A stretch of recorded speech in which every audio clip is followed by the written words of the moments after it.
E aí pessoal, Dan aqui com mais um vídeo e hoje para falar sobre iOS 18. Já faz aqui algumas semanas que eu estou usando a versão de desenvolvedor do iOS 18, porém a Apple agora recentemente lançou o Public Beta, então qualquer pessoa aí inscrita no Public Beta, e você pode se inscrever agora mesmo, já pode usar a versão do iOS 18. Então aqui eu vou te mostrar algumas novidades e também te falar como é que tem sido a minha experiência em relação à bateria e também à performance nessa versão. Lembrando que versão beta significa uma versão de teste. A versão oficial do iOS 18, que a gente espera que tenha muito menos bugs, muito menos problemas, ela deve ser lançada ali mais para o final do ano. E também lembrar que alguns recursos como Apple Intelligence, eles ainda não estão 100% disponíveis para a gente testar, tá? Quando a gente vai tentar testar, a gente entra numa fila de espera e ainda não tem muita coisa acontecendo, muita coisa liberada junto com esse recurso. Provavelmente quando chegar mais próximo aí do fim do ano, a gente vai ver mais coisas sendo liberadas para esse recurso em específico, mas com certeza a Apple Intelligence vai ser um vídeo específico sobre esse assunto. Então vamos falar sobre a primeira novidade, que é a tela de início que mudou aqui no iOS 18. Então começando aqui com a tela de início, né, o que mudou é essa questão que a gente tem mais flexibilidade na hora de colocar os nossos ícones na tela. Antigamente, né, a gente tinha essa limitação que começava aqui de cima, agora qualquer lugar que eu quiser colocar o meu ícone, ele vai ficar solto. Obviamente que ele respeita o grid, né? Então eu não consigo colocar ele entre esses dois lugarzinhos aqui, né? Nesse espaço no meio, ou ele vai nesse local ou neste local aqui, e você pode fazer o seu plano de fundo da maneira que você quiser e colocar os seus ícones agora de uma maneira mais flexível. Então isso não é nenhuma revolução, mas finalmente a Apple cedeu e liberou esse grid para a gente usar da maneira que a gente quisesse, algo que é a realidade há muitos anos no Android, e agora a gente pode fazer isso no iOS também, com uma flexibilidade a mais. Outra diferença que a gente vai notar aqui é se a gente editar. Agora, além dos widgets, a gente tem uma aba de customização. Basicamente o que a gente tem aqui, uma opção de automático, que ela vai ficar de acordo com a configuração do seu celular. Como eu deixo ele no modo escuro, no Dark Mode, então ele já está nessa maneira. Se eu mudar para o Light, os ícones dele respeitam a versão clara também. Vale lembrar que os desenvolvedores ainda vão se adaptar os ícones para isso. Nem todos funcionam ainda da maneira que deveria, mas de maneira geral está funcionando muito bem. Mas se você ver aqui o Itaú, não importa o modo que eu tô, ele se mantém da mesma forma. Isso deve mudar no futuro. E se eu quiser, uma opção nova também que surgiu, eu posso deixar no modo Large aqui, os ícones eles vão crescer.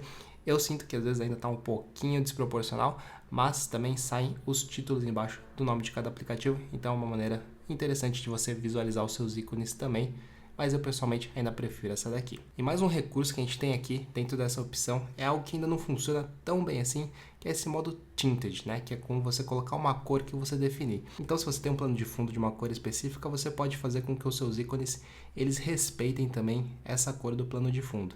Mas o que a gente pode ver é que funciona bem, né, com os ícones agora da Apple, porque eles já adaptaram da maneira correta. O aplicativo do Santander está direitinho aqui, por exemplo, também.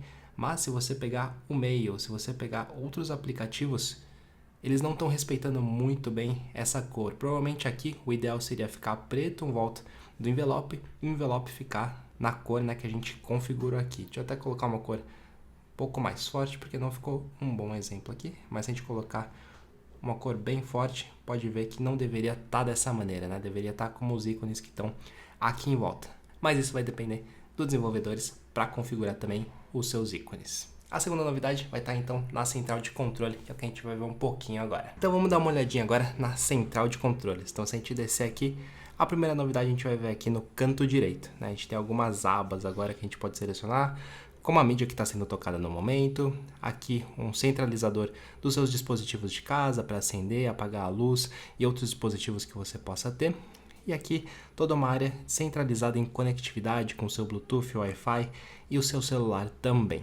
Mas é claro que a mais utilizada vai ser a sua área de favoritos. Então aqui continua tudo igual. Se você clicar no mais, a gente vai conseguir adicionar, né, controles, a gente tem várias opções.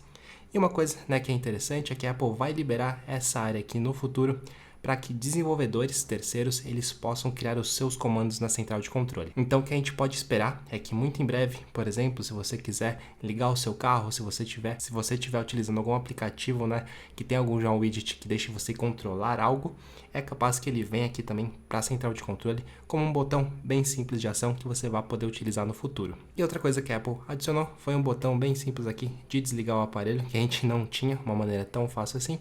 Então a Apple adicionou aqui na central de controle bem facinho de você acessar também. E provavelmente, dificilmente você vai usar essas abas aqui. Talvez essa de conectividade seja um lugar bem legal de ter centralizado, mas esse primeiro ícone aqui continua sendo o principal.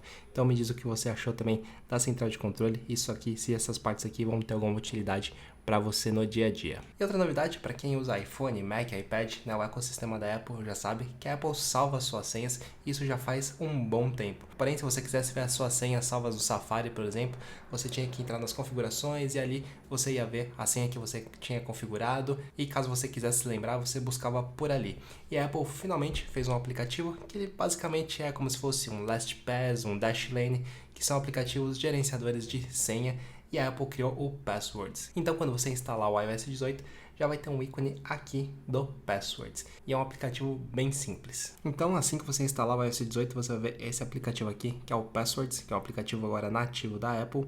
E nada mais é que você ter um centralizador das suas senhas. Ele vai pedir o Face ID quando você inicializar ele. E aqui você vai ter centralizado as suas senhas de Wi-Fi, as suas senhas gerais, que também são as senhas que você usa no seu navegador, as suas chaves de acesso, que é algo recente que a Apple adicionou também, que você usa o seu Touch ID, por exemplo, no Mac para você logar, e ele centraliza essas senhas através do seu Apple ID da Apple e libera o acesso para outros aplicativos. Às vezes você quer acessar o Gmail, você consegue agora usar o Passkey também para fazer essas funções. E também agora tem uma área para você compartilhar senhas com a sua família, então você pode usar essa seção aqui e ter grupos compartilhados com amigos, com família, o grupo que você quiser também aqui embaixo. E tirando isso, a Apple sempre faz outras mudanças em aplicativos como Mail, Mapas, e aqui não foi diferente. Tem várias pequenas novidades que você vai notar ao longo do tempo, mas a maioria delas também, elas são integradas com o que a Apple vai lançar do Apple Intelligence, que é assim a versão 2.0 da Siri, né, que vai ter muita coisa de IA generativa, existe uma parceria até com o ChatGPT,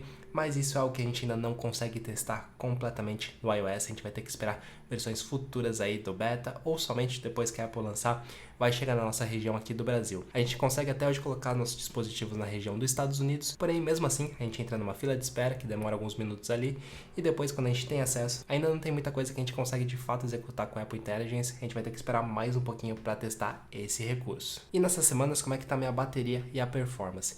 E para minha surpresa, a performance ela tá muito boa, o iPhone ele tá se comportando como se estivesse com o iOS 17, e a bateria ela tá ok também, não tem muita diferença em relação às versões do iOS 17. Então essa foi uma grata surpresa, porém eu sei que como é uma versão beta, nas próximas versões que vão ser lançadas, pode ser que a minha bateria fique muito ruim no futuro, mas por enquanto ela tá ok.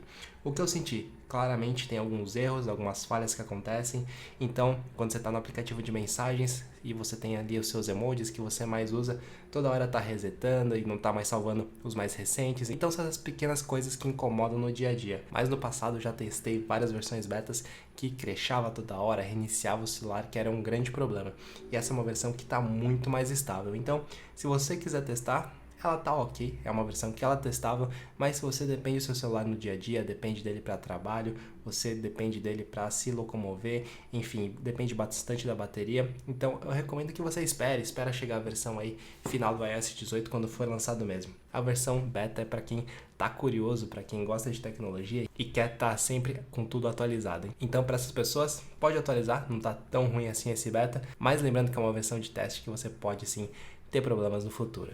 Então é isso para esse vídeo, são pequenas novidades que apareceram aqui, né? Ainda tem a calculadora, que a calculadora mais bacana é do iPad, mas vou fazer uma versão do vídeo especificamente aqui para o iPadOS também, onde você faz seus cálculos ali na mão, quando você coloca o sinal de igual, ele já faz as contas, faz gráficos, então é super bacana essa calculadora, mas fica para um vídeo do iPadOS. Por hoje é só, espero que você tenha gostado do vídeo. Se você tiver qualquer dúvida sobre o iOS 18, posso fazer talvez um shorts no futuro, mas deixa nos comentários abaixo para eu saber o que você tem mais curiosidade nessa versão do iOS. Não esqueça de deixar seu like, se inscrever aqui no canal que me ajuda bastante. Até a próxima. Fui!